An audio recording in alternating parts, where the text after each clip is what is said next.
Over on AtariAge.com, forum user age-of-Atarius is currently selling a couple of sets of labels for the Intellivision system cartridges, the majority of which do not contain any artwork.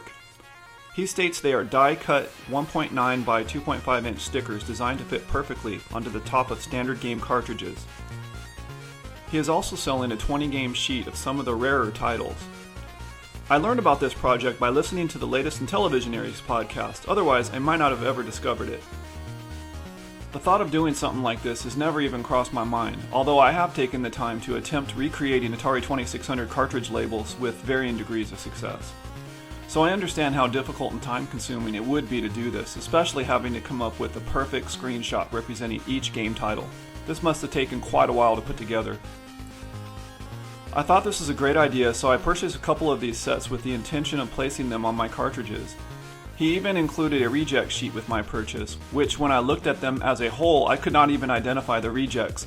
So either there are no rejects or my standards are just way too low. The collecting purists would probably balk at the very notion of blemishing their perfect little original untouched stock Intellivision cartridges. I happen to disagree and would argue that these labels in fact add value to the cartridges and to your collection as a whole. You see, human beings are visual creatures. Having the labels on the cartridges gives us something we can quickly and easily spot right away. I might be in the minority, but I'd be willing to pay a little more for a cartridge with this artwork already applied.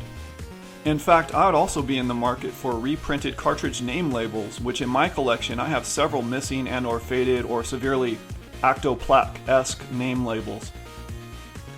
The first decision that has to be made when applying the labels is the direction or orientation of application. I chose to orient them facing the front so you can read the name of the game and see the image without turning the cartridge upside down. To me, this was a no-brainer. Next, you peel off the label, careful not to damage it in the process, observing the edges of the label. Many of the labels on my set had a white border when I thought they should be uniform black all around. So I pulled out my trusty scissors and carefully cut out any white edges. This takes a steady hand, good lighting, good eyes, patience, and practice. Also, during application there are a couple of things to be aware of. Some of the cartridges have raised letters.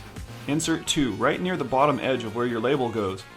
I thought this might interfere with the sticker, but I just placed it directly over the raised printing and it was not even noticeable. By the way, did the Intellivision users really need Insert 2 this line text printed on the cartridges? Atari users didn't seem to need this.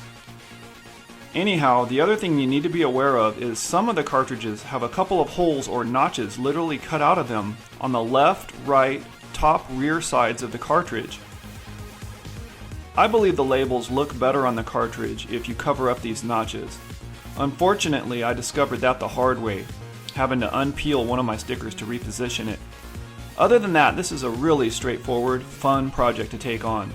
I spent a few hours digging through my collection to find the matching cartridges. I'll place a link on the AtariAge thread in the description below. These labels are beautiful, die-cast, strong, affordable, durable, and I believe they add value to your collection. Highly recommended.